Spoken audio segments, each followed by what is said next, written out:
strength, saying this will not be tolerated. We're gonna do something about it. We're gonna protect American citizens. People are gonna be held accountable. But instead, he blamed Donald Trump, called on a pre-approved list of reporters, joked around and laughed and smiled and smirked, invoked the spirit of his son, and claimed that he had absolutely no wrongdoing in this situation, and he warned everybody that this is exactly what would happen. I have never seen such a disingenuous administration in my life. Obama was a bad president, at least from my perspective. His policies were pretty bad. He projected weakness on the world stage. He didn't really get much done. It was relatively stagnant economically. He did pretty much nothing for the African American community. He had his faults. Jimmy Carter also was a terrible president. Joe Biden makes them seem like Ronald Reagan. They're borderline Abraham Lincoln in comparison to Joe Biden. He's such a monumental disgrace. It gets even worse. Breaking. Biden administration gave Taliban list of American citizens, green card holders, and Afghan allies that needed to get into the airport. We're not relying on the Taliban or negotiating with terrorists. We're literally giving them a list of vulnerable people who are trapped in their country behind enemy lines. What? And he doesn't even deny it. I can't tell you with any certitude that there's actually been a list of names. I know there may have been, but I know of no circumstance. It doesn't mean didn't exist. That here's the names of 12 people, they're coming, let them through. It could very well have happened. I'll take one more question. Take a look at this report right over here. Just in, Pentagon CENTCOM Commander General McKenzie expects more attacks on Kabul airport and says the US reached out to the Taliban to make sure they know what we expect them to do to protect us. The Pentagon is relying on the Taliban to protect American citizens. The people they have been fighting and bombing for 20 years, they're now depending on them to protect American citizens instead of doing the job themselves. Disgrace. Joe Biden must resign. He must be impeached. He should be impeached by his own party. Kamala Harris and Nancy Pelosi, honestly, you might disagree with me, this might sound crazy, are an upgrade at this point. I'd rather Kamala Harris's laugh and sociopathic politics than this. This has deadly consequences. And I don't know if this is a sign, I don't know what this is, but literally, right as Joe Biden addresses the nation, we have lightning strikes right at the White House. Darkness for you. If that's not a sign from above, then I do not know what is. I am furious. Again, my apologies if this video was all over the place, incoherent. I'm legitimately angry. I'm frustrated. This man was unfit for office. He should have never been elected. And as I stated, there are clearly deadly consequences to this man being the president of the United States. It's undeniable at this point. It's no longer up for debate. That's what I got for you guys though. If you enjoyed the video, please make sure to leave a like, a comment, subscribe, share the video as much as possible. I gotta get back to work. Thanks for watching, and I'll see you on the next one.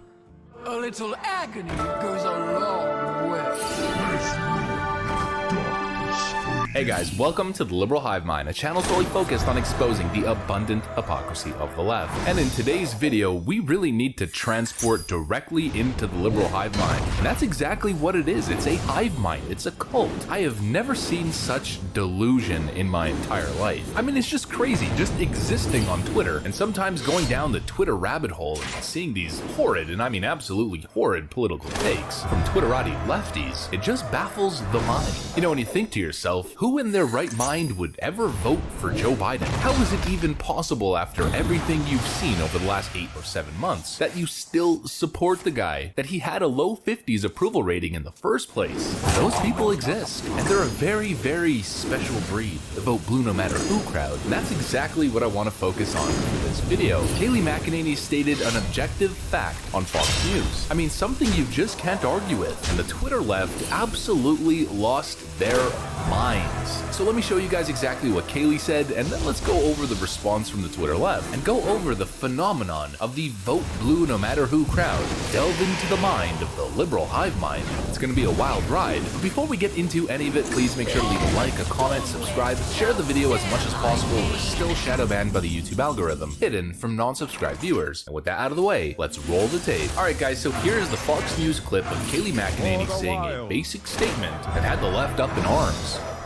Right. We are 8 months into a Biden presidency, Jesse. Wrap your head around that. We still have 3 years and 4 months left. Look, when President Trump was president, you didn't see crisis after crisis. You just didn't see it. I have When Donald Trump was president, you didn't see crisis after crisis, of course implying like you are seeing under Joe Biden. And so once again, Democrats are on the losing side of an issue. I mean, just the meme of the day for this video basically puts it all into perspective. The border meltdown, the economic meltdown, the Afghanistan meltdown, the law and order meltdown, all of them directly associated to Democrat lack of leadership or incompetent policy. Those crises are in their hands. We saw none of that under Donald Trump's presidency. It was a whole boatload of conspiracy and Trump derangement syndrome, but no real crisis. And so automatically you have to assume Democrats are arguing in bad faith. And of course, that's exactly what they're doing. Take a look at some of these responses. This individual writes, "Note to Kayleigh McEnany, the reason we didn't see crisis after crisis during the last administration is because it all blended together into one huge cluster F cesspool that took 81 million of us to clean up. Thanks for trying though," with a painting nails and martini emoji. Now, how many times do I have to explain to Democrats, being sassy is not an argument? Kamala Harris proved that during her debate against Mike Pence. But you're gonna see a trend here. All of their responses lack factual basis. They're not gonna point to a legitimate crisis. They're either gonna attack in an ad hominem fashion, or they're gonna make this wide,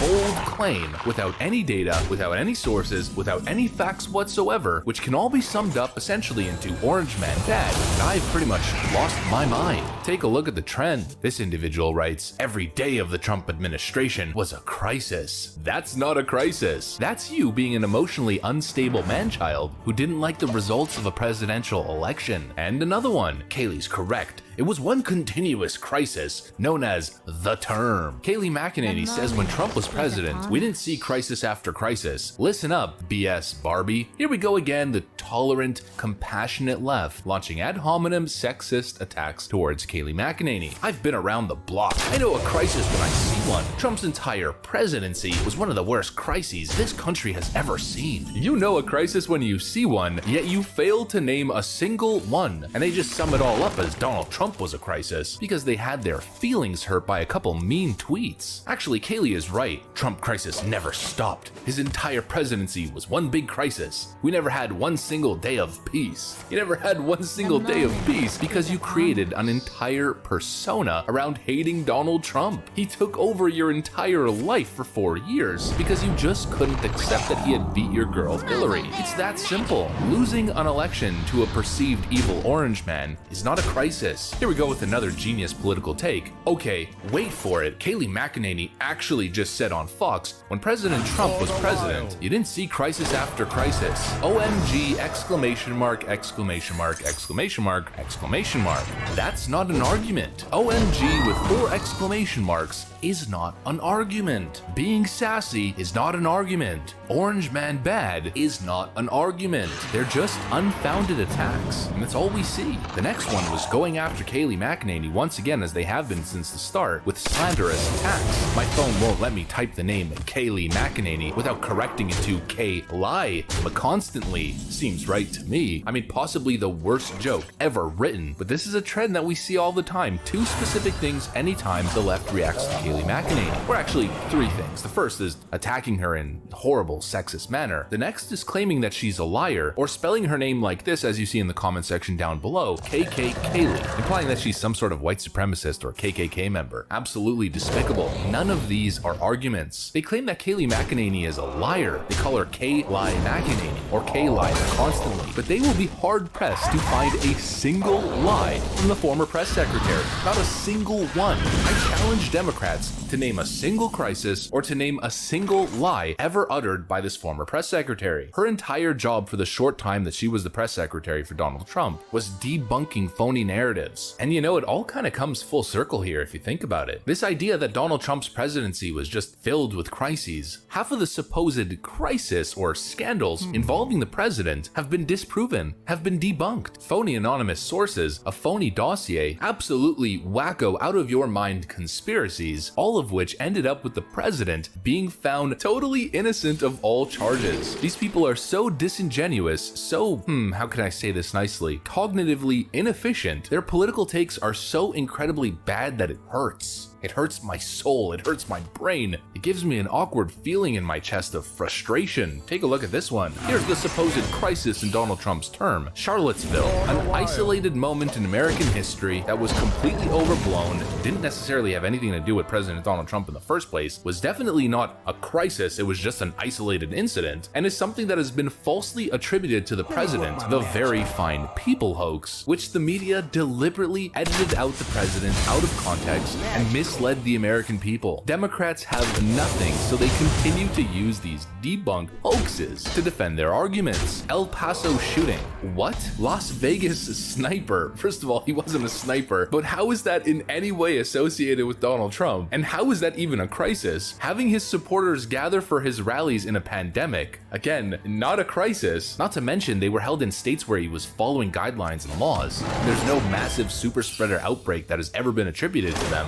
George Floyd, not a crisis. And again, not related to Donald Trump whatsoever. January 6th insurrection, which the FBI just released a report that completely exonerated Donald Trump and debunked the claim that it was a planned insurrection in the first place. It wasn't even an insurrection. I can go on and on, Kaylee. I mean, clearly, because you're just pulling things out of your rear, and I'm sure you could go on and on spreading your unfounded misinformation. Here's another one. It's like Kaylee has completely forgot when Trump completely mishandled the coup. Here we go again. The pandemic is somehow Donald Trump's fault. Kaylee apparently doesn't consider 500,000 dead Americans a crisis. Trump lied, people died. I mean, first of all, pandemic protocols, mandates, restrictions are generally all handled at a state level. The president went above and beyond, supplying everything that every state needed. I mean, above and beyond. Even partisan Democrat governors were praising him for his work. And actually, if we take a look at the numbers, in 2020, over 500,000 deaths involving pneumonia, influenza, or the COVID-19. In 2021, a little bit over halfway through 2021, already over 322,000 lost lives. But it's somehow Donald Trump's fault, even though year to year it's essentially the exact same number. By the end of 2021, it's going to mirror what we saw in 2020, and that's with vaccination rollouts. Their arguments aren't fact-based, it's just emotion. It's seemingly a group of people who don't have the ability to critically think. It's seemingly a group of people that are so emotionally unstable that Donald Trump said something mean about Rosie O'Donnell.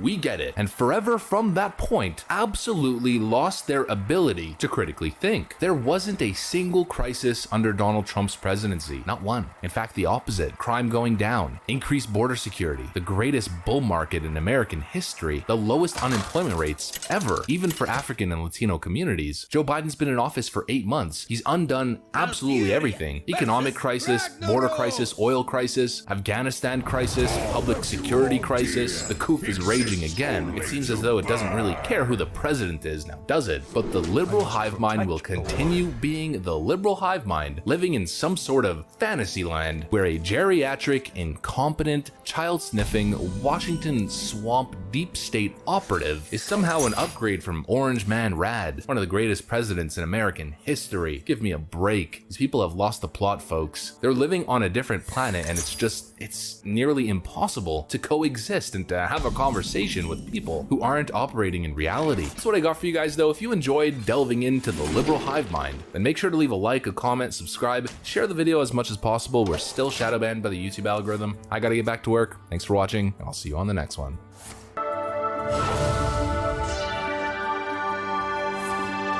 Hey guys, welcome to the Liberal Hive Mind, a channel solely focused on exposing the abundant hypocrisy of the left. Well, it just keeps getting worse and worse for the Democrats, folks. Since I've been following politics, I've honestly never seen anything like it. Probably one of the best parts of all is the copium. Oh, how the tables have turned. Well, well, well. How the turntables... Post-2020 election, Democrat partisans on Twitter were pretending as if it was the greatest win ever, even though they got smoked down ballot and barely got this geriatric fool across the finish line. I mean, what's to be celebrating anyways? But they kept using the term cope and copium. Ha ha ha, cope MAGA chud. But who is coping now? It's certainly not you, and it's certainly not me. And that's exactly what I mean by the tables have turned. Now, historically, whenever bad polling numbers come out for for Joe Biden, it's usually a reputable source like Rasmussen or Susquehanna or some other more neutral sources, and far lefties on Twitter will immediately be in the comments section, ha ha ha, Rasmussen polling data, blah blah blah, even though they're more accurate than every other source that they trust. But what can you say now, liberals? What can you say now as Joe Biden is tanking by double digits in left-wing polls? The same polling agencies, the same networks, the same universities who grossly overestimated Joe Biden's lead in the general election, claiming he was ahead by 10, 15, 20 points, now have Joe Biden so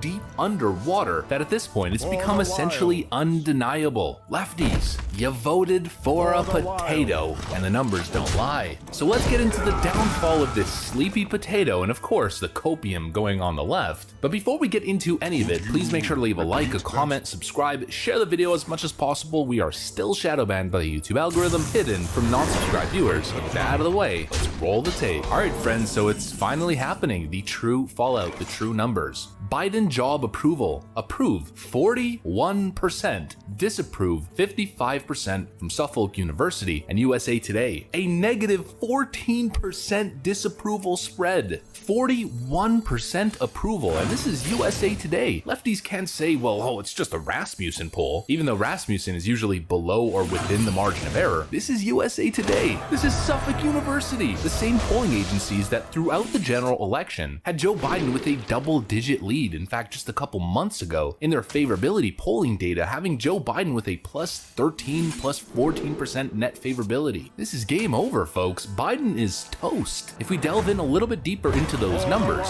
only 32% of independents say he's doing a good job. Do you know what that means? I mean, independents generally have been breaking towards Biden, especially throughout the election season. That means Joe Biden has tanked nearly 20 points, or in some cases above 20 points, in terms of his approval rating when it comes to independents. I mean, the Democrats are not going to budge. He's still got 87% approval from Democrats. 87%, but he's losing open-minded voters, the people who were convinced by the orange man bad narrative, the people who just wanted to go back to normal. And I don't mean from the coof perspective, I mean from the mean tweets perspective. They wanted politics to become boring again and to become civil again. Well, I think those people are learning a very, very important lesson.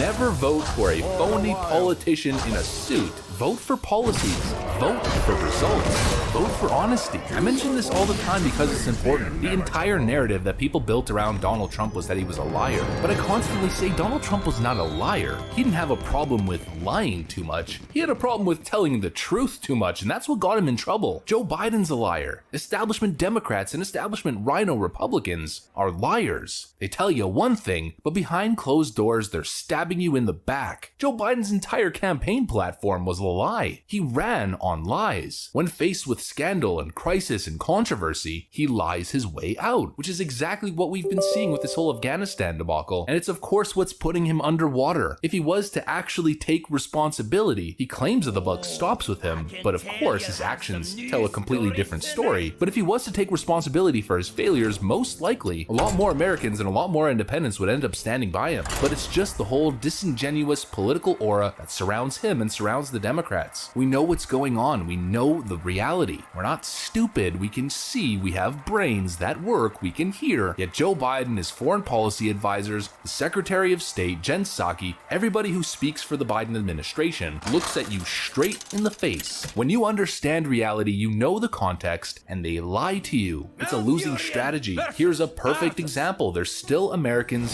stranded in Afghanistan. Not only did Jen Psaki say, I don't think it's accurate, I don't think it's fair to say that Americans are stranded in Afghanistan when by definition they literally are. We also know that the current administration doesn't have a plan to rescue those stranded Americans. They've given up. They've done absolutely nothing. There's been no serious military operation to get people out of the country, and they've been negotiating with terrorists, pleading with them, please let them through. That's their plan. We know this to be the case because they've said it themselves. Yet when Jen Psaki is questioned on that exact idea, here's how she responds. Next one, just as these negotiations about safe passage for Americans and SIV holders continue, why haven't we heard the president say the United States does not negotiate with terrorists? Is that still the U.S. policy? Well, of course it is, Peter, but I would also say that there's a reality that the Taliban is currently controlling large swaths of Afghanistan. That is a reality on the ground. And right now, our focus and our priority is getting American citizens evacuated and our Afghan partners evacuated. And I would say, given the numbers that we've outlined and briefed for you, that we've made a great deal of progress in doing exactly that. Okay, go ahead, John. I mean, she contradicted herself within her answer. And people are supposed to take this seriously. This is the spokesperson for the current White House. This is their stance. I mean, it's a paradox. We are currently negotiating with terrorists, but we still hold the view that we will not negotiate with terrorists. I mean, which one is it? Pick a side. Fact of the matter is, they've all but given up. Here's Biden's Pentagon spokesperson. Here's Mr. Kirby representing Biden's Pentagon, essentially giving up.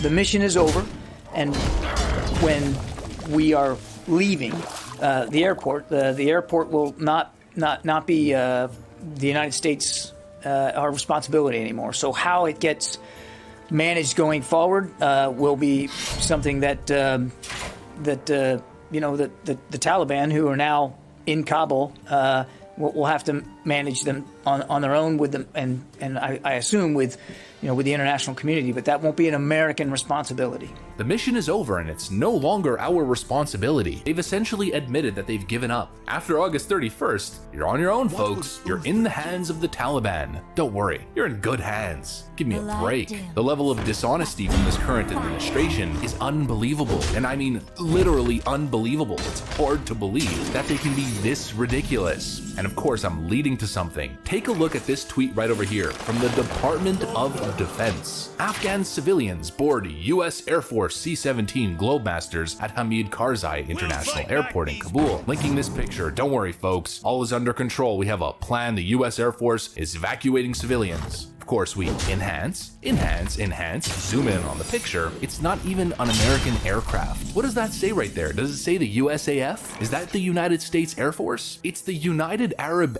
Emirates Air Force. Totally misleading, an outright lie, a PR campaign to save face, as they have failed on nearly all fronts. Joe Biden doesn't have a plan. Joe Biden's military isn't doing anything to rescue civilians. Other US allies are doing the job for him. And take a look at this copium. This is a UAE C-17 Globemaster purchased from the USA Air Force. This tweet is correct, however, yours is not. It's American hardware, therefore it's the US Air Force? Have you lost your mind? The moment the plane was sold to the United Arab Emirates, it's part of their Air Force. It's operated and manned by their civilians and their military. It's not part of the US Air Force. The copium is unreal, jumping through flaming hoops to defend this sleepy old man. Fun fact, the United Arab Emirates have been part of the coalition of forces since the start of operations, also a part of all US coalition efforts post 9/11, allies and partners always. Again, it's still not the US Air Force. It's Joe Biden getting bailed out by other nation allies who are doing what he should be, just like we've been reporting on French, UK, and German military efforts to evacuate American citizens. They're picking up the slack. Oh, and actually, speaking of copium, I completely forgot to cover the copium about his polling numbers. As this disaster continues, not only are liberals justifying outright misinformation, lies from the DoD, but take a look how they're responding to his polling numbers on that 41% that I mentioned earlier. Pretty brutal 2 weeks for 41%. This is an outlier, and he'll bounce back if we can shake this virus in the spring.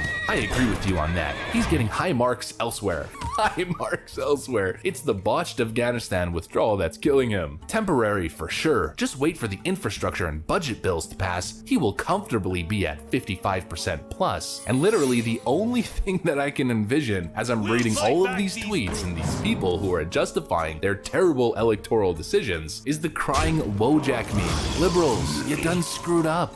And you know what? It's okay. Just take responsibility. You elected a nursing home patient into the White House, and now you're getting the fruits, the results of your decision, of your vote. Like that's ever gonna happen. What an absolute mess. And thankfully enough, it seems as though independent voters might actually be coming through on this one, and we'll really know in 2022 if the greatest referendum on Democrat power, and of course this inept administration, plays out the way that we think it will. That's what I got for you guys though. If you enjoyed this video, please make sure to leave a like, a comment, subscribe, share it as much as possible. I gotta get back to work. Thanks for watching, and I'll see you on the next one.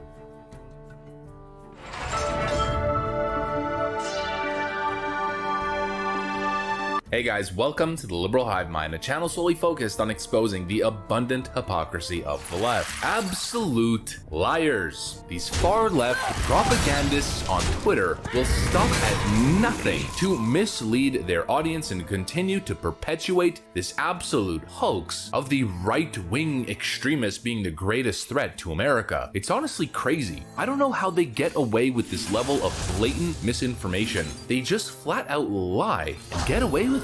And worst of all, not only do they get away with it, but it's become the mainstream narrative that mainstream news outlets are running with, and it's even become the narrative that the Biden administration pushes, as well as the CIA and the FBI and the DOJ. It's all based on a lie. It's all based on a hoax, as the media and government continues to go after right-wingers, while Antifa, the main perpetrator, gets a free pass. So if you guys aren't aware, the Proud Boys had a rally in Portland just the other day. Guess what happened? They were assaulted, terrorized, explosive devices were thrown at them, of course from Antifa, and now left-wingers and mainstream reporters are pushing a completely false narrative on Twitter that Antifa did absolutely nothing wrong and the terrible Proud Boys just went around mindlessly attacking and assaulting people. I mean, to leave out this context, to be so partisan in your reporting, and to put out such damaging information as you literally play defense for the domestic terrorist organization that is Antifa is borderline criminal. Yet they all do it, and they all get away with it, and we are going to debunk it. But before we get into any of it, please make sure to leave a like, a comment, subscribe, share the video as much as possible. We're still shadow banned by the YouTube algorithm, hidden from non-subscribed viewers, and with that out of the way,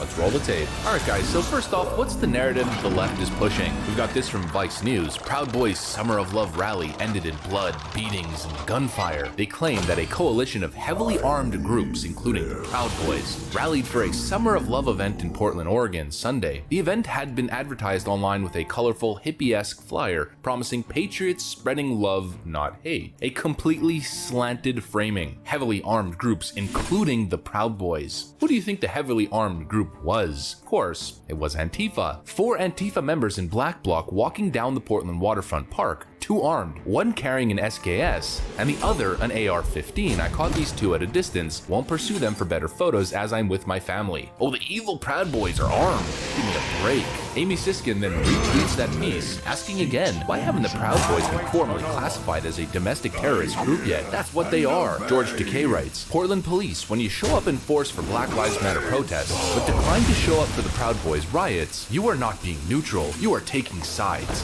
We see you. So Black Lives Matter and Antifa throughout last summer were hurling Molotov cocktails, beating people up, even in one case, an outright political homicide. Police showed up and that was unfair treatment. Proud Boys merely exist and wanted to have a love not hate rally, and that's supposed to be treated as some sort of domestic terrorist threat? Absolute loonies, and you'll see it's gonna get even worse. The Proud Boys and other far-right hate groups brought violence, hatred, and fear to Portland this weekend. They are neither invited nor welcome here. This is an issue of domestic terrorism. I've said it before and I'll say it again. The Proud Boys are not welcome here. They came to Portland this weekend to terrorize our community with violence. This is domestic terrorism and it must stop. Portland Mayor Ted Wheeler claimed the police response to political violence Sunday was a success. People who live in the neighborhood terrorized by Proud Boys disagree. And so the idea that they're portraying here is that the Proud Boys came in with the intent of violence and were the instigators, the agitators, and were on an offensive. Which, of course, couldn't be further from the truth. Here's the truth, thanks to Andy Ngo. Breaking. Drone footage by Thomas Morales IV shows signs of armed Antifa occupation along Portland's waterfront. So what you see here, folks, is the first place where the Proud Boys were supposed to have their rally. A massive mob of Antifa thugs, some of which who were armed with SKSs and AR-15s, as was reported earlier, showed up to, quote, bash the fash, of course, like they always do. The Proud Boys then had to relocate their rally because they were under threat of assault and attack by none other than, of course, Antifa. Here's the truth. I won't even condemn the fact they put the van, because what are you trying to do? Why are you coming down here? Change locations so you would leave us alone. We're done running away. We have no other option but to stand up for ourselves. If we keep running away, there'll be nowhere for us to speak freely. There'll be nowhere for us to exercise the constitutional rights, the First Amendment, to express yourself. You have to be able to express yourself politically, culturally, all of it. If you can't do it, this is a communist country. We're gonna fight communism. That's what this is. Ted Wheeler keeps lying, keeps saying that we're the problem. We're not hunting down Antifa. They come here, they start a fight, they lose, and now they're trying to come back again. We changed locations so that you would leave us alone. We're done running away. Folks, this is full-on misinformation from the left. They're claiming that Proud Boys were not acting defensive, but rather were just trying to assault people and terrorizing a community. They planned a rally and then had to change the location of the rally because they didn't want a confrontation. They were trying to avoid it, but Antifa brought it to them. If it wasn't going to be at the Portland waterfront, it was going to be at the Kmart where they planned their new rally. If you are merely existing and then someone comes up to you and is harassing you, threatening you with violence, assaulting you, and you leave, move away to try to not escalate the situation, but get away from it, and then they continue to harass you and follow you, are you the instigator? It's the classic far-left militant disinformation on Twitter. Right-wingers set up a peaceful event. Left-wingers come and assault people, then snap pictures and record videos of right-wingers defending themselves against a, quote, counter-protest, which is really just harassment, and then claim that the right-wingers are so terribly racist and violent. The right-wing extremists that are, quote, terrorizing the community. They punch you in the face and then tell you to stop punching yourself. Here's that same individual from the testimony earlier. They're clearly trying to have a peaceful rally. Antifa shows up and throws explosive devices. Yeah, they already tried to attack me! I did nothing to them! I've never put my hands on Antifa! I've never said anything threatening to them! Mic check. People, Antifa, all of you. I'm tired of getting attacked. Hey guys, let's it out. And here's where left-wing misinformation gets completely out of hand. Right-wing Cope, which is a left-wing Twitter user who's constantly trying to smear the right, tweets a video of Proud Boys flipping over a van, a quote, handicap van in Portland. A roaming mob of Proud Boys destroyed, looted, and flipped the handicap van in Portland. Oh, it's a roaming group of Proud Boy thugs who are just destroying and looting things. Such an overt lie, straight up spreading misinformation. A lot of the responses in the comment section are, so because the van helps transport disabled people, and the act of being helpful is a socialist sin, it was deemed a socialist then, which then needed to be destroyed, of course. People all over the comments section, oh my god, right-wing Proud Boys are attacking disabled people. However, the truth was, Andy No clears it up. This is disinformation. The van was filled with Antifa paramilitary members who drove 10 miles to the Proud Boys gathering from their downtown occupation. They were armed with pepper spray and explosives. The right-wing rioters returned to destroy the van after dozens of Antifa fled. Antifa was using a decommissioned van to transport disabled people to drive straight into the Proud Boys rally and lob those explosives that we saw earlier into them, lobbing fireworks and other explosive devices into their rally. It's so dishonest that even a left-winger was questioning the narrative. I'm not at all defending the fash here, but did the van attempt to run into them? Was it a decommissioned ambulance? I like your feed, but I want it to be accurate. If you want accurate information, the last people you should be following are far lefties on Twitter. Here's accurate information. A street preacher was just attacked by Antifa. If you want accurate information, the last people you should be trusting are far lefties on Twitter who are bending the truth in order to defend Antifa's actions, as clearly the attackers who even attacked a preacher, as you see here, and also attacked a photographer, as Andy No reports. Photographer Marini Ray was helped away after having been robbed and assaulted by Antifa at the riot in northeastern Portland. We even have this report right over here. Watch, Black mother confronts Antifa after her children were assaulted at a prayer gathering. Who is really terrorizing the community? Is it the Proud Boys who merely just want a place to exist, where they can speak freely and have their rallies? Or is it Antifa who constantly hunts them down, tracks them down, lobs explosives at them, attack them, drive a decommissioned van into their rally, assault preachers, assault children, and assault journalists? And they constantly do this over and over again. People who deliberately misinform and twist the truth and push this narrative based on political motive ought to be ashamed of themselves. But of course they don't feel shame. They know exactly what they're doing. It's calculated and it's evil. Why would they stop? It's working. Vice News and other mainstream networks are pushing their narrative. Joe Biden, the DOJ, the CIA, the FBI are buying into the narrative as well. They essentially let Antifa do whatever they want as they continue this unfounded attack on right-wing groups. It's a dishonest, partisan narrative, and hopefully I've done enough in this video to highlight that. It's completely disgusting. That's what I got for you guys though. If you enjoyed this video, please make sure to leave a like, a comment, subscribe. I gotta get back to work though. Thanks for watching, and I'll see you on the next one.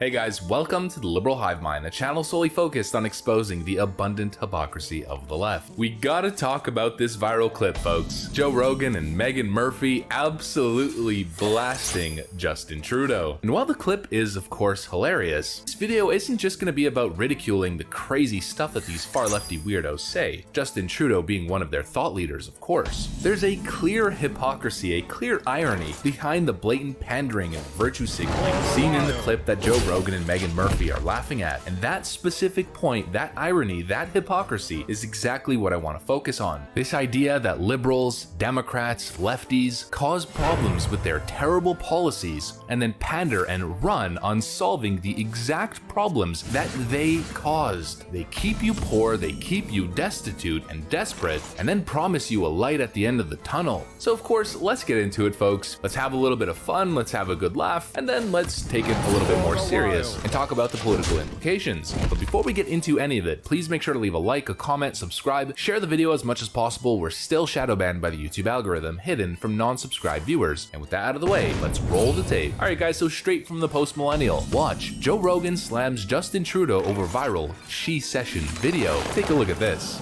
In Canada's lockdowns are preposterous. And by the way, did you see Trudeau yesterday on TV using different pronouns to describe the recession, the recovery?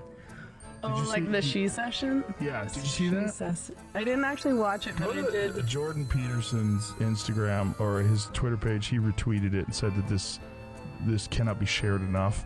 Like, people need to understand how ridiculous this person is. But he's the worst. What is he doing though? Why would he do that? Like, what's the motivation to do that? He's just making up for all the times he wore a brown face. Yeah. I mean, I don't know. Bit, right? I mean, a few times. That's the thing I care about least in terms of Trudeau. Yeah.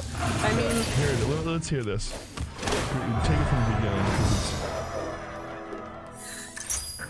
It is exactly the example of the kind of things you need to do to counter the she session and turn it into a she-covery. Fact is, the Conservatives don't talk about that in their lengthy platform. It is like, is it that the recession is sexist? So he's called, what the is a she session? Like, what does that mean? I don't know. She session and she covery? I think he's probably, I'm assuming. He's such a tryhard. He's such a loser. He's trying to say, like, maybe that women, is he trying to say that women suffered more during COVID financially? He's not saying shit. He's just making up words. I should stop giving him so much credit to think that he's actually... Now, there's so many beautiful gems in their reaction. The first one, Joe Rogan saying he's such a tryhard. It's absolutely true. I don't think I've ever seen any political leader in history who's so connected to theater, so connected to virtue signaling, and always making the whole thing about himself and how virtuous and progressive of a leader he is. What an absolute clown. Murphy's descriptive term is perfect. He's such a loser. But they also seemed a little bit confused as to what he was getting at. I don't necessarily blame them. Most people don't understand the mind of a radical leftist. You guys, my very involved and educated political viewers, know exactly what Justin Trudeau meant when she said that she was giving him too much credit for claiming that he's trying to say that women suffered more during the coup financially. Well, that's exactly what he's saying. The idea of a she session or she covery, I mean, I can't even say the words without just feeling absolutely ridiculous. It is, in fact, a pander towards women voters. Women, of course, who tend to vote more liberal. And it's based on a true premise that women have, in fact, suffered a great deal during the coup pandemic because, for the most part, they're working the jobs that were most negatively affected by lockdowns. See, here is the distinction that must be made. Women aren't just disproportionately affected in a recession. Women are disproportionately affected when it comes to draconian lockdown measures that authoritarian leftist Democrats and liberals across the Western world have implemented. This she session, affecting specific identity groups more than others, is a direct consequence of their actions. It's not sexism, it's not not inequality, it's bad policy. It's bad left-wing policy that has destroyed the livelihoods of so many individuals and has disproportionately affected minority groups. And of course, women as well. Working class women who might have been working in the retail sector, who might have been working as a waitress or a hostess, who might have been working in the travel and tourism industry. A lot of these industries which are dominated by female workers. They've been absolutely decimated. Think about travel, think about planes. Flight attendants, people who are checking in your bags, most of the time they tend to be women. People who work in the service industry, in hotels and in tourism in general, a lot of the times, women. Those sectors were absolutely decimated under left-wing leadership. The slow recovery, the higher unemployment rate, the disproportionate negative effect on specific identity groups is more prevalent in left-wing states than it is in right-wing. That's why New York and California still haven't recovered from the COVID pandemic, have incredibly high unemployment rates, but Florida seems to be doing all right. This is their policy, and it's the same trend that we see with left-wingers all the time. Naive, idealistic policies that always have unintended consequences. You know, my girlfriend told me a story just the other day. She was born in Vietnam. Her family is still there. Her country has gone into a major lockdown, and she's been telling me stories of people who have been left unattended, people who don't have food, who are locked in their homes, old, sick people who are locked in their homes, away from their family, away from any aid, who are dying of starvation, literally dying. Left-wingers are talking about saving lives, but they never talk about the unintended consequences. More than 267,000 excess infant deaths were reported worldwide in 2020 due to the economic fallout from the COVID-19 study suggests. 267,000 excess infant deaths. This is what happens with draconian lockdowns instead of a balanced approach of just protecting the vulnerable, and it's affected the third world more than anywhere else. People who cannot go without a paycheck, people who will literally starve to death. Think about all of the people who were denied urgent care, all of the people who couldn't get a hospital visit and might have been late on a cancer diagnosis, or people whose surgeries were delayed and they never made it to that delayed surgery. Think about the depression, the suicide, domestic abuse, and drug abuse. Democrats don't think about that. Democrats can't think past their nose. It's not even a conversation that they're willing to have. There's a piece that was released by The Blaze today that says, here's a reminder that the left, not Larry Elder, is doing the bidding of white supremacists. Where do you think I'm gonna go with this one? Justin Trudeau talking about a she session and a she recovery. The she session that they caused. An issue that pales in comparison to the education crisis that draconian lockdown measures have brought upon us. Once again, latte liberals don't seem to care because it doesn't affect them. But square this headline that I have right over here, and then think about inner city kids. Think about underprivileged communities in Democrat cities. Kids whose parents lost their jobs. Kids who might not have a stable family home and then are being taken out of school, are roaming the streets. Missing what, like 2 years of school at this point? Kids who have been abandoned. Kids who in their most important developmental years haven't developed. There's no one on top of them over their shoulder making sure that they're developing, making sure that they're learning, making sure that they're moving forward, keeping up with their peers from more privileged backgrounds and communities. They're falling behind. 1 year of school, 2 years of school for an entire generation of underserved, underprivileged kids is going to be a disaster that we cannot yet quantify. That's doing the bidding of white supremacists. And that's the left's bidding. That's the teachers' unions who seem to just not give a flying something about the academic betterment of underserved communities. They care more about themselves. They care more about not having to go back to work and lobbying the government because their teachers' union is so powerful and so influential within Democrat circles. They care more about that than they care about the kids that they are supposed to be serving. Public schools and teachers' unions are there specifically for underprivileged kids. Kids from families who can't necessarily afford to send them to the greatest school ever, to give them an equal opportunity to make something of themselves. Not only does that not exist in Democrat cities in general, but now we're talking about 2 years of missing school. We're talking about an entire generation falling behind. We're talking about the Democrats failing an entire generation. And when a black man from South Central, Larry Elder, tries to do something about it and run for governor, here's a collage of what we get. Larry Elder is the black face of white supremacy. Larry Elder talks a lot. Too bad you can't believe anything he says. If Larry Elder is elected, life will get harder for Black and Latino Californians. God forbid your kids are able to go to school and are able to have school choice and go to a better, non-failing school, benefiting the government and the teachers' unions instead of the children themselves. State officials open investigation into whether Larry Elder failed to disclose income sources. Talk about real issues, the establishment will pounce and attack you. Who's truly doing the bidding of white supremacists? It's the left. Who caused this she session? It's the left. Who created this massive epidemic, an increase of hundreds of thousands of infant mortalities across the globe?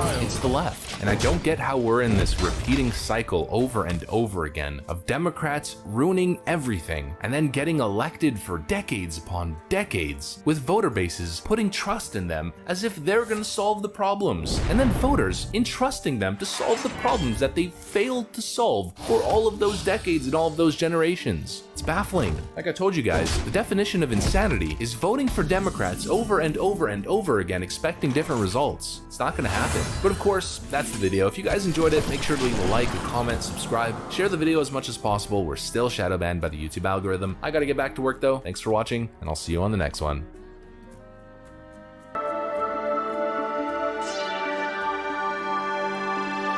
Hey guys, welcome to the Liberal Hive Mind, a channel solely focused on exposing the abundant hypocrisy of the left. You know, I never thought I'd see this day. This is going to sound crazy. It's gonna make me sound crazy. It's going to sound unbelievable. Adam Schiff, House Intelligence Committee Chair Representative, told the truth, just came out against the current administration and essentially debunked everything that Biden has been saying. Folks, this is groundbreaking. We might have actually found the cure to Trump derangement syndrome, and it might have been Joe Biden the entire time. Adam Schiff has been one of the worst TDS sufferers over the last 5 years. Adam Schiff hasn't told the truth over the last 5 years, endlessly promoting conspiracy theory, fake news, promoting hoax after hoax after hoax to take down the previous president, anything to stop the Republicans, and all of a sudden, he's telling the truth and going after his own kind? Either Adam Schiff is finally being honest, and we've found a cure to this horrible disease, the disease of TDS, which honestly is probably unlikely. What's more likely is that the Democrat establishment is finally throwing Joe Biden under a bus. Joe Biden is done, folks. We know it, they know it, the people know it, and let's get into today's update on the Afghanistan debacle. But before we get into any of it, please make sure to leave a like, a comment, subscribe, share the video as much as possible. We're still shadow banned by the YouTube algorithm, hidden from non-subscribed viewers. And with that out of the way, let's roll the tape. Alright guys, so just a little refresher on the context. Joe Biden has in fact been negotiating with terrorists, most recently asking the Taliban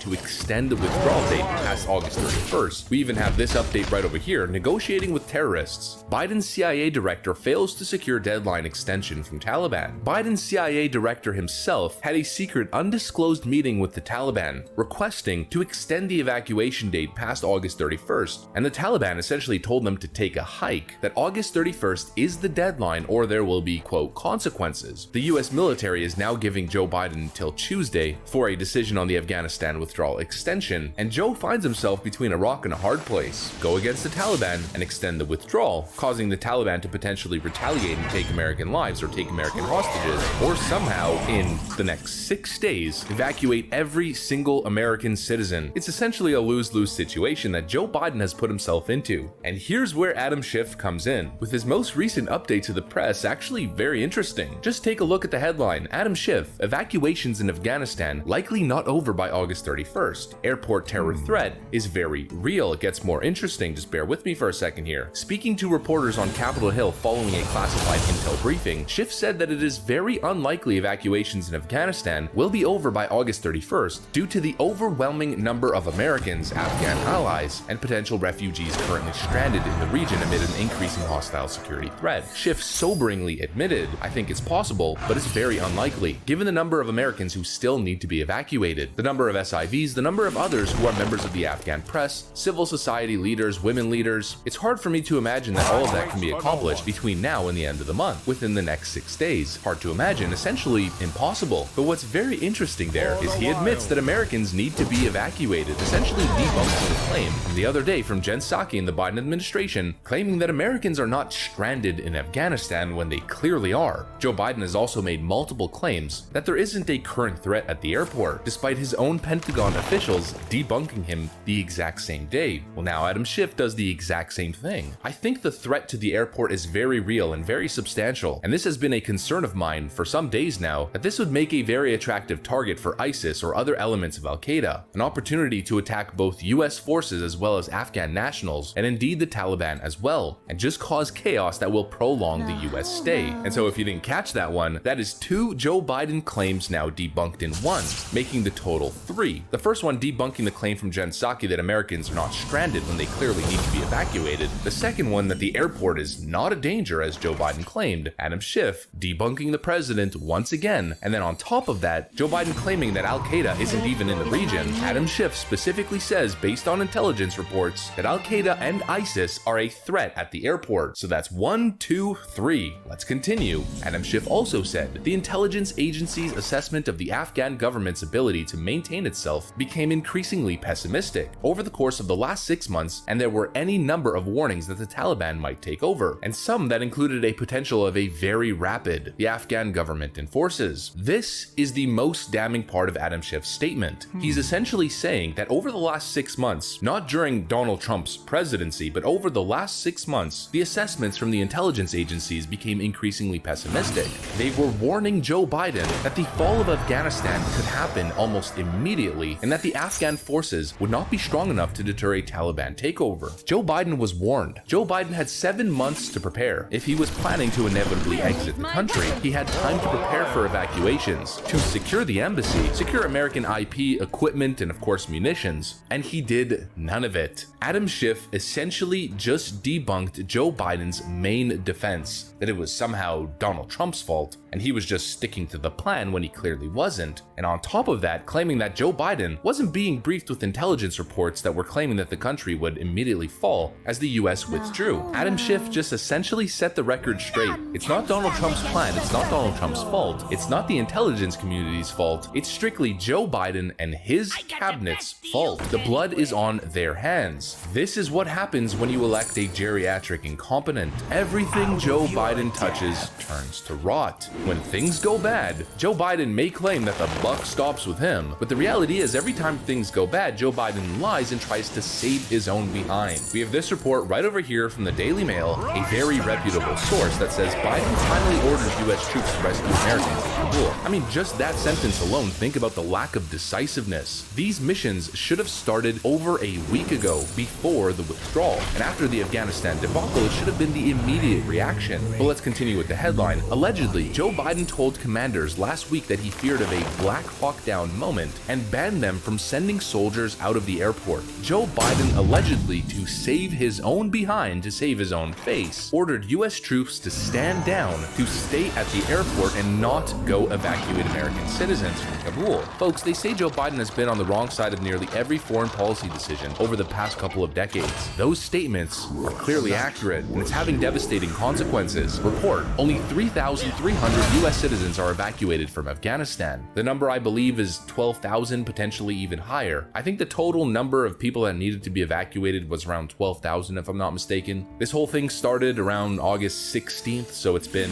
essentially a little bit over a week, and only 3,300 US citizens have been evacuated. Probably a good chunk of those folks are people who weren't necessarily stranded in the first place. Those are the easy ones to evacuate, and the craziest part about it is that in many cases, a lot of the people out of those 3,300 weren't even helped by US forces. WAPO reporter claims she escaped Afghanistan with the help of British troops. There is a void of leadership, a total lack of transparency. This little clip that I showed you guys last time essentially sums the whole thing up. Thank you.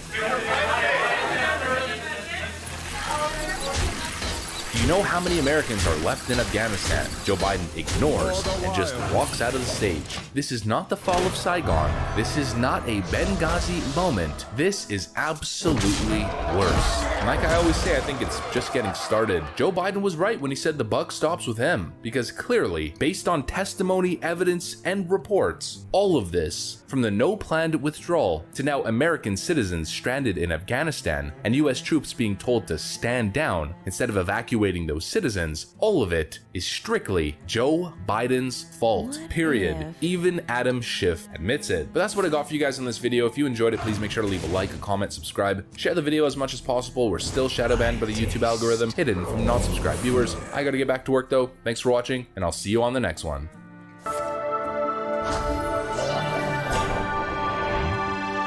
Hey guys, welcome to the Liberal Hive Mind, a channel solely focused on exposing the abundant hypocrisy of the left. You can't spell based without a capital B. Based. My apologies if I made you cringe, I'm just real hype on this one. I've been holding on to this clip, this article for a couple days now. Other topics have taken precedent, mainly Joe Biden's Afghanistan debacle, which has pretty much covered the news cycle for the last 4 or 5 days. But it's actually kind of a good thing. Initially, I was just gonna report this based father denouncing critical race theory in front of the school board for just being one of the most based, impassioned speech I've seen in a while. But now the story has developed that after the man's speech, after he gave his testimony, the school board actually voted to ban CRT, critical race theory, in a 3-2 vote. So it went from based to turbo-based. Based. Alright, so wait till you guys hear this. Impassioned doesn't even begin to describe it. So let's cover that. Let's talk a little bit about CRT as well as the attempted cultural Marxist takeover of society. Of course, you guys know the drill, but before we get into any of it, please make sure to leave a like, a comment, subscribe, share the video as much as possible. We are still shadow banned by the YouTube algorithm, hidden from non-subscribed viewers. And with that out of the way, let's roll the tape. Alright guys, so to start off the video, you need to see what the man said himself. Now, generally, I don't like to play clips for too long, usually around 30 to 45 seconds, sometimes a minute if it's truly warranted. But in this case, the video is 2.5 minutes, and I'm gonna play the whole thing. You should hear each and every single word the man uttered. I am the direct descendant of the North American slave trade. Both my parents are black, all 4 of my grandparents are black, all 8 of my great-great-grandparents, all 16 of my great-greats. On my mother's side, my ancestors were enslaved in Alabama.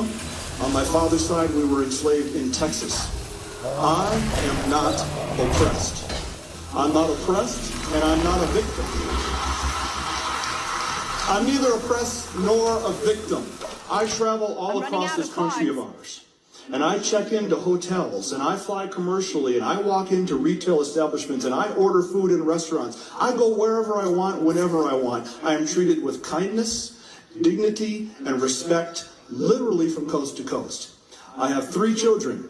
They are not oppressed either, although they are victims. I've taught my children they are victims of 3 things: their own ignorance, their own laziness, and their own poor decision making. That is all. My children, we are not victims of America. We are not victims of some unseen 190-year-old force that kind of floats around in the ether. Putting critical race theory into our classrooms is taking our nation in the wrong direction. Racism in America would by and large be dead today if it were not for certain people and institutions keeping it on life support. And sadly, very sadly, one of those institutions is the American education system. I can think of nothing more damaging to a society than to tell a baby born today that she has grievances against another baby born today simply because of what their ancestors may have done 2 centuries ago. There is simply no point in doing that to our children. And putting critical race theory into our classrooms in part does that. Putting critical race theory into our classrooms is not combating racism, it's fanning the flames of what little embers are left. I encourage you to support this resolution.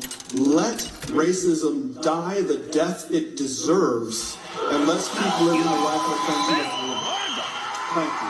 This is probably the strongest anti-CRT testimony we have heard as of yet. And now again, I hate playing identity politics, but in the world of CRT and combating the identity politics of the left, sometimes you just gotta beat them at their own game. This message is 100 times more powerful coming from a strong black father. This guy is the kryptonite of the left. Larry Elder, the same thing. These individuals are what Democrats and the cultural Marxists hate the most. Their living embodiment, who they are, absolutely demolishes the entire ideology of the left. This idea that they're perpetual victims, held to a different standard, unable to succeed. The pillars of woke intersectionality and critical race theory. Just the man's mere existence debunks their entire philosophy. And then on top of that, to be as well-spoken, impassioned, and absolutely bullseye on target with his messaging, I mean, it's just game over. And of course, a little bit of an update over here. In this specific Colorado school board, it's also game over for critical race race theory thanks to him. Colorado school district bans critical race theory after black father delivers rousing speech. We are not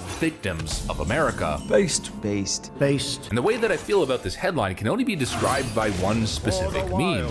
Ladies and gentlemen, we got him.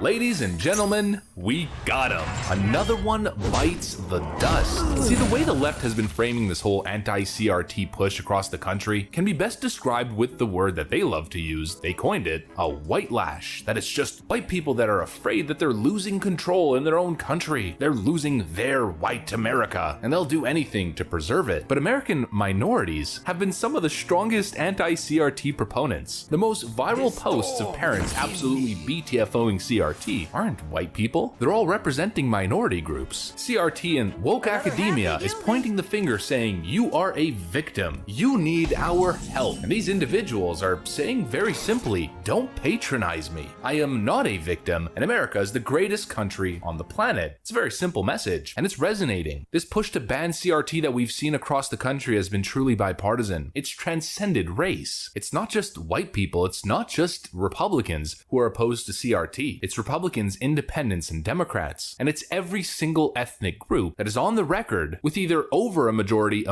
or close to a majority, disapproving of the doctrine. That's as bipartisan as it gets. We've seen numbers in the 70+ percentile of people opposing CRT. It's also probably one of the best indicators that I've seen that we might actually be winning this whole culture war battle. Far lefties have picked truly unpopular ideas, and on top of having generally unpopular as well as stupid ideas, they've become intolerant and authoritarian. It's backfiring. A Democrat majority Senate just the other day voted 99-0 to defund cities who are defunding their police forces. That same Democrat Senate also voted to ban federal funds from being used to teach CRT. We've seen a snowball effect that slowly started to tumble down the hill, and then the more AOC and the rest of these radical Democrats opened their mouths, and the more the American people were exposed to the actual results of their policies over the last 2 years. Well, that snowball started to pick up serious steam, rolling out of control, and has now become this massive Goliath snow boulder that's on the verge of taking the Democrats out. That's on the verge of major impact with the Democrat establishment. We've seen generic congressional preference go from a +15 to a +1 Republican, meaning voters in general are now much more inclined to vote Republican down ballot. What do you think that means? That means city councils, state attorneys, governors, mayors, police officials, education officials. The people do not want Democrats in those positions of power. They don't want CRT. Breaking. Arkansas at Attorney General Rutledge announces that critical race theory indoctrination violates the Civil Rights Act and the 14th Amendment. The classroom isn't a place to promote extremist political ideologies and preach discrimination, she said. Winning, 82% of Oklahoma voters have some awareness of critical race theory and oppose it by an astonishing 28-point margin, with only 30% of the Oklahoma electorate believing that CRT should be taught in public schools. That's probably a smaller percentage than the actual Democrat voting base in the state. When I told you it's truly bipartisan, I wasn't exactly kidding, and really, I mean, no wonder Chris Rufo has been blowing the lid on this whole thing for months, probably for years, but for months that I've been paying attention. Last year, I broke the story that Springfield, Missouri public schools were teaching that white, straight Christians were oppressors and covert white supremacists. Now, 2 brave Springfield teachers are suing the school district for violating their civil rights. And finally, people of all sorts are standing up. It's not just the parents. It's now the teachers who are doing the same thing. And there's an increasing push against these HR departments and mega corporations who have been pushing absolutely lunatic level racial equity training seminars, like at Bank of America with Chris Rufo saying, "Scoop, Bank of America Corporation teaches employees that the United States is a system of white supremacy, promotes the abolishment of police, and instructs workers to decolonize their minds and become woke at work." And that's just the start of it. Bank of America teaching concepts like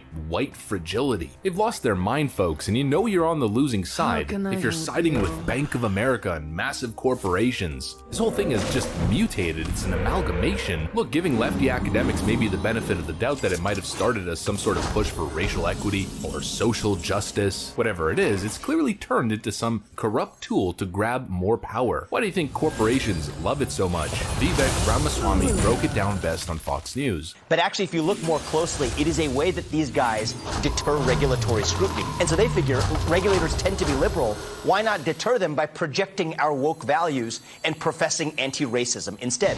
The financial services industry does this all the time. Goldman does it, JP Morgan does it, American Express does it. And I'm sorry to say, a lot of the time it actually ends up working, but it's particularly ironic for a credit card company that caters to ultra-rich people to be ultimately criticizing the very capitalist structure that allows people to create wealth for themselves. It's all just become so political and so dishonest, and it's no wonder the American people are fighting so passionately against it. That's what I got for you guys on this one, though. If you enjoyed it, please make sure to leave a like, comment, subscribe, share the video as much as possible. We are still shadow banned by the YouTube algorithm. I gotta get back to work, though. Thanks for watching. I'll see you on the next one.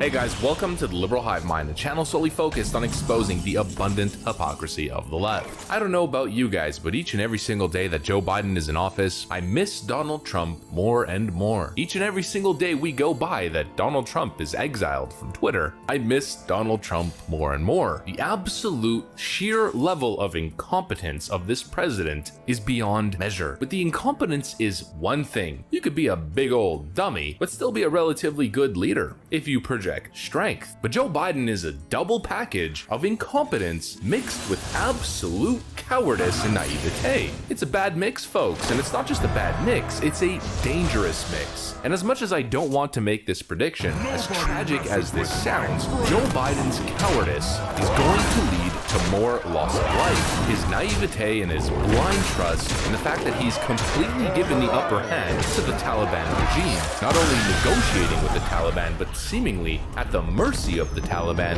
Total disaster seems inevitable at this point, as Joe is pleading with the Taliban to extend the withdrawal date past August 31st, to which the Taliban essentially told the old sleepy geriatric potato-in-chief to take a hike, even going as far as threatening him. Folks, this president is not up to task, and while it's always been obvious to those who are paying attention, it's becoming more and more blatantly obvious each and every single day. Let me show you guys exactly what I'm talking about, but before we get into any of it, please make sure to leave a like, a comment, subscribe, share the video as much as possible. We are still shadow banned by the YouTube algorithm, hidden from non-subscribed viewers. And with that out of the way, let's roll the tape. Alright folks, so Joe Biden has given so much leverage, he showed such weakness to the Taliban, that we're seeing headlines like this. Breaking, Taliban won't extend August 31st deadline for US withdrawal. Threatens Biden regime, complete the evacuations by August 31st or face consequences. Folks, I don't care what you say, a headline like this would never exist under a Trump administration. The only reason the Taliban feels so emboldened is due to the arms and munitions that they've collected from Joe Biden's non-plan of a withdrawal and the complete joke of a president that he is on the world stage in the first place. Leave by the 31st or face consequences. That is 7 days away, and there's still probably close to 10,000 Americans stuck behind enemy lines, and the Biden administration is essentially still on record claiming that they don't even have a plan to get people safely to the airport. How are they going to get it done? Quick answer is they probably won't.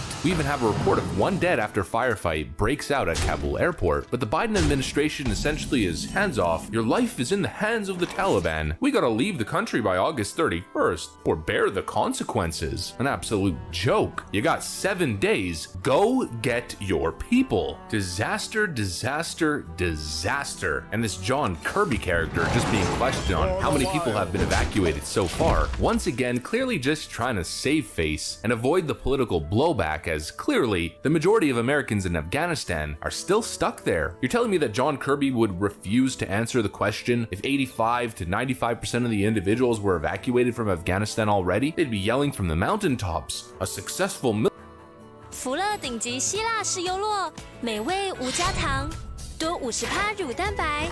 military mission, successful diplomacy from the Biden administration to evacuate near 12,000 American citizens from Afghanistan. Instead, you get this.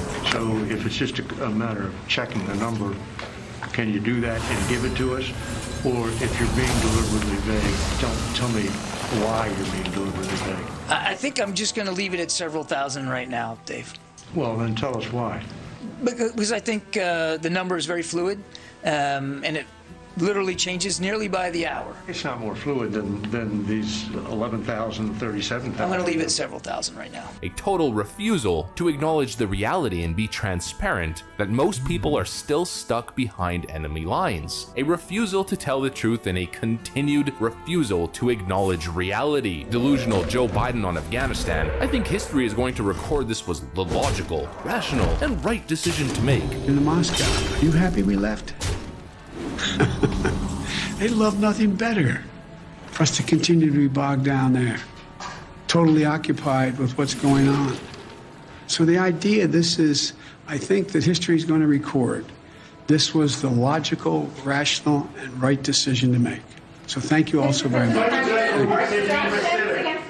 What a buffoon. Once again, Joe Biden running with the defense that it's all about leaving Afghanistan and that history is going to record the decision as logical. History will record leaving Afghanistan as the logical, rational, and right decision to make, but history will continue to condemn you as failing the exit. History isn't going to record this as a logical, rational decision. It's going to record this exactly as NATO allies are currently doing so. US allies tear into Biden administration over Afghanistan failure. Merkel says the US-led operation achieved less than planned. Soldiers seemingly died in vain. Candidate to replace her calls operation the biggest debacle in NATO history. There's some history for you, Joe. You are now the owner of the greatest disaster in NATO history. That's how history is recording you right now, and going forward, most likely going to record you as the worst president in American history when it's all said and done. Another ally in the UK, the Daily Telegraph writes, Parliament holds the president in contempt. On the day when Westminster found its full voice again, MPs and peers unite to condemn the dishonor of Biden's withdrawal from Afghanistan and his criticism of the troops he left behind to face the Taliban. The UK Parliament held the US president in contempt, seemingly doing the job the US media refuses to, even calling him out on his BS of blaming everybody but himself, blaming the Afghans for refusing to fight after he abandoned them. Joe Biden claiming that America has not lost any credibility on the world stage and especially with its allies is a complete joke when you read this headline. In their last meeting, Angela Merkel asked Putin to help in getting her out of the Afghanistan mess, relying on Russia, relying on the Kremlin, clearly showing a distrust in American foreign policy presence. And of course, Joe Biden's made it a whole lot worse with the constant lying and shifting of blame, which is so rampant, so obvious, so disingenuous that as much as CNN wants to run cover for him, they can't. Why is Biden misleading Americans? CNN's Brianna Kalar confronts Joe Biden's inept national security advisor. To the best of our knowledge, the Taliban checkpoints, they are letting through people showing American passports. All right, so, we know that's not true. We know there are many instances where that has not been true, and the Pentagon has acknowledged that as well. We also, he also said that Al-Qaeda is gone from Afghanistan, but of course, from the UN, from the Joint Chiefs, we know that is also untrue. Why is he misleading with his words here? First of all, I reject that characterization. I reject that characterization. Well, clearly, you and your boss reject reality. Absolute incompetent buffoons. Every single one of them. From the generals, the Joint Chiefs of Staff, John Kirby and the Pentagon, Jake Sullivan, Joe Biden's national security advisor, to the Secretary of State, every single one of them. Unable to answer a simple question, unable to justify the unjustifiable, but they continue to try. Here's Blinken and Chris Wallace. To see their commander-in-chief call into question the courage of men I fought with, to claim that they ran. It's shameful. Those who have never fought for the colors they fly should be careful about criticizing those who have. Mr. Secretary, does the president not know what's going on? This is an incredibly emotional time for many of us, and including allies and partners who've been shoulder to shoulder with us in Afghanistan for 20 years. Does the president not even know what's going on? Clearly not, and it's real rich coming from Chris Wallace, who did literally everything that he possibly could to get Joe Biden elected in the first place. Throughout his coverage and his despicable debate moderation during the general election, all of a sudden he seems concerned. Well, you're a big reason that we're here in the first place. And just to finish off the latest update, adding to the pile of disaster from this Joe Biden non-plan, Fox reporter Aisha Hasmi says the Taliban now has U.S. biometric system used to identify Afghans. They now know who worked with the government. I have other friends that are essentially waiting, terrified for the Taliban to come and find them because the Taliban now have seized the biometric system that the U.S. created to tell who is who. And now the Taliban know who worked for the Afghan government. And I was just told in the last 12 hours that one of my contacts, one of my friends, his family member just left for Kabul from one of the villages and apparently can never go back because he worked for the Afghan government and now they have seized his home. Not only did Joe Biden throw Afghan allies under a bus, but his non-plan was executed so poorly that he's putting allies who have helped the US government for 20 years in some cases in Afghanistan, he's putting them directly at risk by completely failing to plan for a single contingency, even though they said they planned for every contingency. Clearly, there was no plan, and there is no president either, just a former shell of a man who's in way over his head. That's what I got for you guys though. If you enjoyed this video, please make sure to leave a like, a comment, subscribe. I gotta get back to work though. Thanks for watching, and I'll see you on the next one.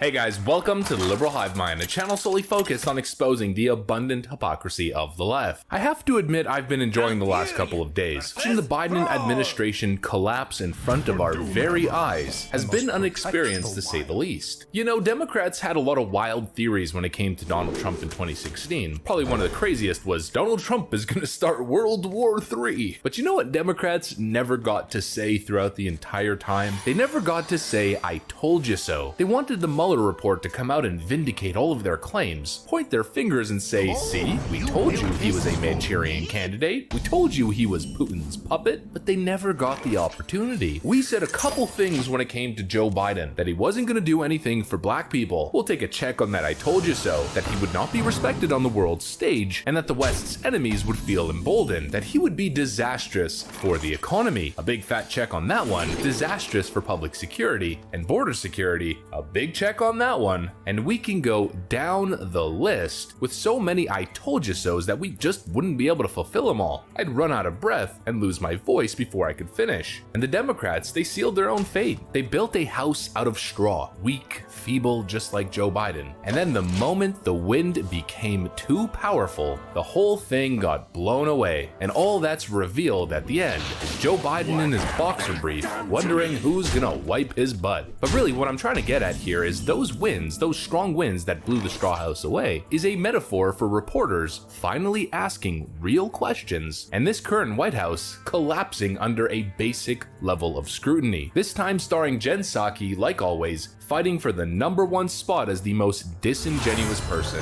in the world of politics. We've got some stuff to get into, folks, but before we do, please make sure to leave a like, a comment, subscribe, share the video as much as possible. We're still shadow banned by the YouTube algorithm, hidden from non-subscribed viewers. With that out of the way, let's roll the tape. So we've all grown to know Jen Psaki quite well at this point. You know that picture from a couple years ago where Jen Psaki is wearing that Russian Soviet era hat with the hammer and sickle right on her forehead? It is the perfect imagery. Jen Psaki is the modern equivalent of the Soviet Union Pravda, misinformation, controlling narratives, lying to the American people to protect the current regime. Let me show you guys exactly what I mean. But does the president have a sense that most of the criticism is not of leaving Afghanistan, it's the way that he has ordered it to happen by pulling the troops before getting these Americans who are now stranded?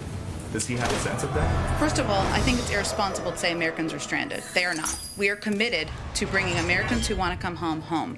We are in touch with them via phone, via text, via email, via any way that we can possibly reach Americans to get them home if they want to return home. There are no Americans stranded is the White House's official position on what's happening in Afghanistan right now. I'm just calling you out for saying that we are stranding Americans in Afghanistan when we have been very clear that we are not leaving Americans who want to return home. We are going to bring them home, and I think that's important for the American public to hear and understand. Folks, I very often said that she is the most disingenuous person I have ever seen on that podium. And now you see, there's pretty much proof right in front of you. You just heard it, that I wasn't lying. It wasn't hyperbole. Jen Psaki is a straight up liar. She is a manipulator of information who would seemingly sell her firstborn child, who would sacrifice a limb, at this point sacrifice her life, to protect the Democrat establishment. I have never seen anything like it. I'm pretty sure it all just comes from political aspirations and ambitions. She is focused on one thing only, and it is the advancement of her career. And so like a good political puppet, she'll do the dance that she needs to do at that podium on that stage to protect the Democrats at any and all costs, even if it means lying straight to your face. Like I always say, treating you, the American viewer, as if you're stupid and you can't see directly through her BS. Claiming that Americans are not stranded. Her response specifically was, they're not stranded. We're doing everything that we can to get out those who want to get out. Am I mistaken? Am I a dummy? Or is that essentially the textbook definition of what stranded means? They can't get out of the country. They're trapped, they're stranded, and so you gotta go fetch them. You gotta get them out of their stranded state. You gotta go evacuate and save them. Pretty much sounds stranded to me. Pretty much sounds like Jen Psaki is one of the biggest liars in politics who stands on that stage each and every single day misleading the American people. God, I miss Kayleigh McEnany, who did the exact opposite. All she did was debunk misleading claims and phony narratives that the Democrat operatives masquerading as journalists would launch at her. So we weren't getting the response that we need here at the Liberal Hive Mind Network. So we decided to take it up a notch and go directly to Joe Biden for comment. We asked Joe Biden, are Americans currently stranded in Afghanistan? And unfortunately, this is the response that we got.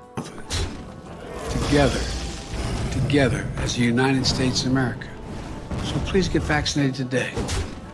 God bless you all, and may God protect our troops. Thank you.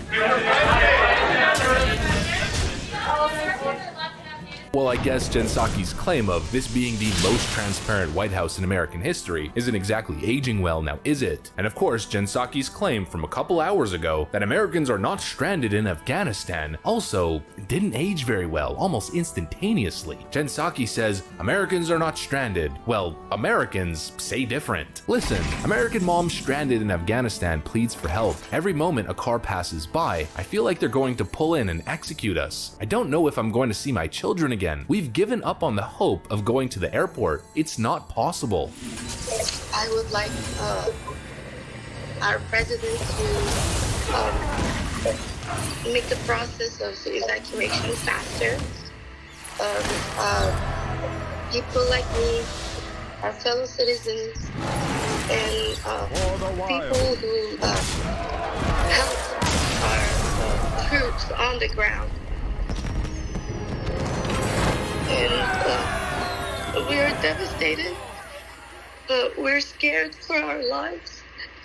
Every moment that the car passes by, I feel that they're gonna pull in and execute us. I don't know if I'm gonna see my children again. I don't know, Sleepy Joe. I don't know, Pravda Jen. That to me sounds like they're stranded. The fact that you and your administration don't even have a plan to go get them out of the country sounds like they're stranded. The fact that you literally told them and have sent out official White House Pentagon statements claiming that you're essentially on your own headed to the airport and people clearly don't have safe passage to the airport, and God knows what's going to happen to American citizens after August 31st with the Taliban threatening America America with dire consequences if they aren't out of the country, or if they haven't fully evacuated, it seems like there's a crisis of Americans stranded. It seems as though Americans aren't just stranded in Afghanistan, but there is a crisis of Americans being stranded in Afghanistan. There are two crises in one. It's the fall of Afghanistan, the arming and legitimizing effort of the Taliban, creating potential new national security risks right down the road in the near future. And it's the evacuation crisis, the crisis of stranded Americans. Let's add two crises for Joe onto the board. The oil crisis, the hyperinflation crisis, the Kuf crisis, the border crisis, the Taliban crisis, the evacuation crisis, and you know what? I've probably missed a couple of them. Joe Biden's built a real legacy for himself, folks. The three pillars of Joe Biden's presidency: crisis, dementia. So the best way to get something done, if it holds near and dear to you that you like to be able to, the rapidly rising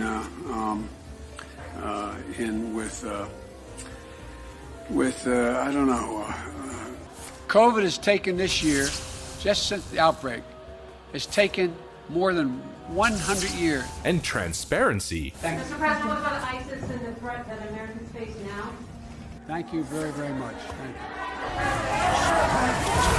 Why do you continue to trust the Taliban, Mr. President?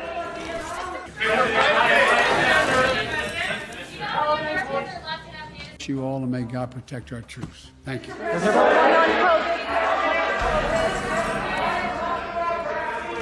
And actually, just going back on what Jen Psaki said earlier, you know they're disingenuous, you know they're liars when a Democrat administration is being fact-checked by CNN once again. And I understand the White House wanting to reassure the nation that all Americans will ultimately be evacuated, but there are no doubt Americans who feel stranded in Afghanistan right now.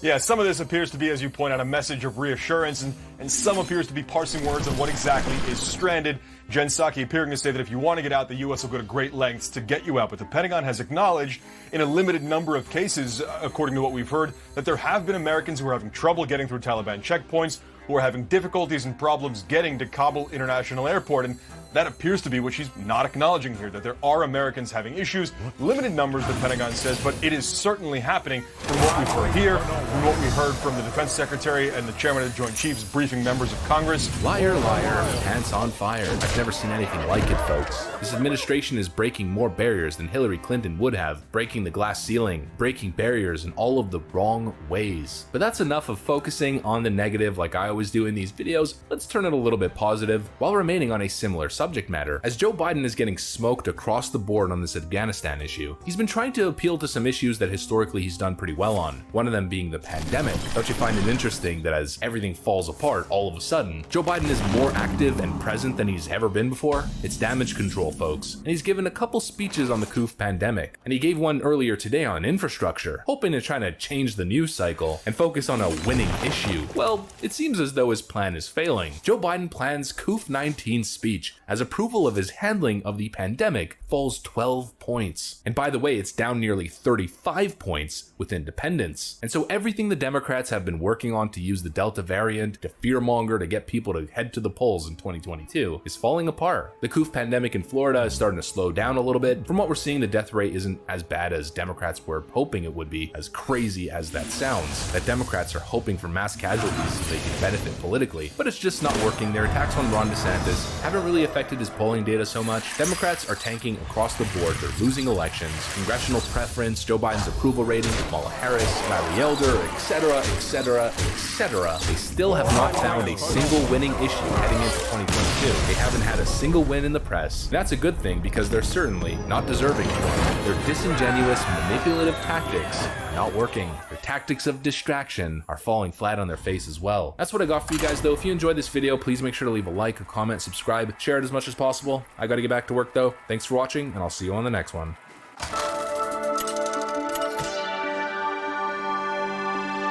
Hey guys, welcome to the Liberal Hive Mind, a channel solely focused on exposing the abundant hypocrisy of the left. Do Democrats, and I mean Democrat voters, ever question themselves? You know, do they ever have a moment where they just sit down and look at themselves in a mirror? Question, what am I doing? Who am I associating myself with? Am I on the right side? Are these elected officials that I continue to shill for on Twitter and other platforms truly fighting for my best interest? Well, simple answer, of course they aren't. Of course! Folks, it's the vote blue no matter who crowd, and I've never seen anything like it. And of course, speaking of the idea of vote blue no matter who, California Democrats come out swinging, trying to prove to the world that they are in fact the mecca of this phenomenon. Your city, your state is crumbling around you. Sure, big tech is making a lot of money. There's a lot of money in Hollywood, the entertainment industry in general, but I don't think you're seeing much of it. You're walking your dog at night and you gotta step over 7 homeless people and play hopscotch jumping from left to right to dodge all the hypodermic needles. You need to have a CVS employee unlock merchandise for you, basic goods, because crime and theft is just so rampant. And even despite all of that, despite the endless failures, the decades of failures from Democrats in a state like California, Democrats seem so overly eager to defend Gavin Newsom and to defend a political elite class that has failed them for generations. It's baffling. They have been brainwashed so effectively to believe that Republicans are these evil, irredeemable racists that they're shilling for a privileged, white-teeth, slick-suit, corrupt, white male politician over the based Larry Elder, a man who pulled himself up from the bottom, a black man from South Central who's got a serious political message. It's absolutely baffling, folks, as California continues to reject the trend, as California continues to be, well, California. So I want to talk a little bit about that, the Democrat elite, and of course the coming 2022 midterms where we are seeing a serious shift towards the right. But before we get into any of it, please make sure to leave a like, a comment, subscribe, share the video as much as possible. We're still shadow banned by the YouTube algorithm, hidden from non-subscribed viewers. And with that out of the way, let's roll the tape. Alright folks, so let me transport you into the mind of the California voter. This was trending as I woke up early in the morning. Within quotation marks, vote no. This Twitter individual who started the trend says, I will do my best to retweet everyone who tells me they voted no or plans to vote no on the California recall. Bonus points if you were able to get a friend, a family member, or a stranger to vote no as well. Every eligible voter in my family has already voted no on this money-wasting attempted power grab. We drove the mail-in ballots directly to the county registrar to turn them in. My wife and I both voted no. Ballots dropped off yesterday. Let's do this, California Democrats. I voted no. I love my beautiful state of California. It would break my heart to see California run like Texas, or even worse, Florida. Voted no because California represents everything I wish for our beautiful country, and we cannot lose it. And these are the 2 tweets that I want to keep up. How do these 2 tweets right here compare with reality? California represents everything I wish for in our beautiful country, and we cannot lose it? It would break my heart to see California run like Texas, or even worse, Florida? By nearly every single metric you could possibly account for, California is doing worse. Crime, worse. Unemployment, worse. Standard of living, worse. People living below the poverty line, worse. And it goes on and on and on and on. Where would you rather live? Florida or here?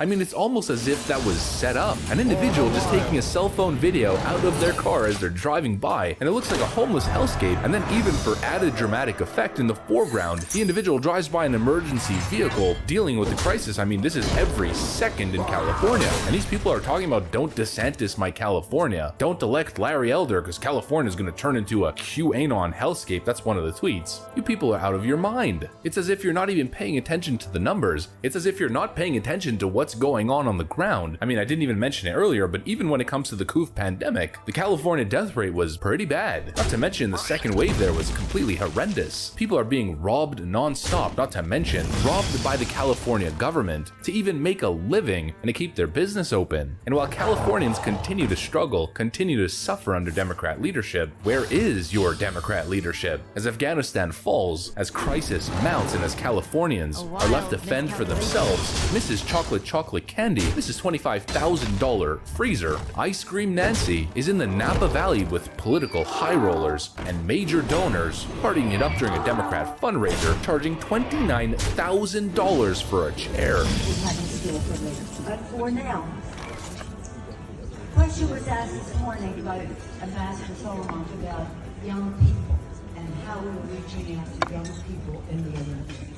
Well, young people, we always ask them, how do you want to be reached out to? And one of the main responses... They don't care about you. They merely manipulate you for your vote, and you continue to play into their propaganda. The Vote Blue No Matter Who crowd is a real special group, I'll tell you that much. Shilling for Gavin Newsom and Nancy Pelosi. For what? I mean, just take a second to question yourself. I know it's hard for Democrats. Critical thinking isn't necessarily their forte, but how long will you let the Democrat establishment use and abuse you, take your vote, and then throw you under a bus? And year after year, election cycle after election cycle, you continue to give them your loyalty. It's absolutely baffling. And on a related note, but also not so related note, I just need an excuse to show you guys this video. As Afghanistan falls and as life continues to get worse for Americans under Democrat leadership, what are the Democrat elitists doing? Well, here's Chuck Schumer and Stephen Colbert having a grand old time. And by the way, Stephen Colbert unmasked. I mean, the horror. All the while.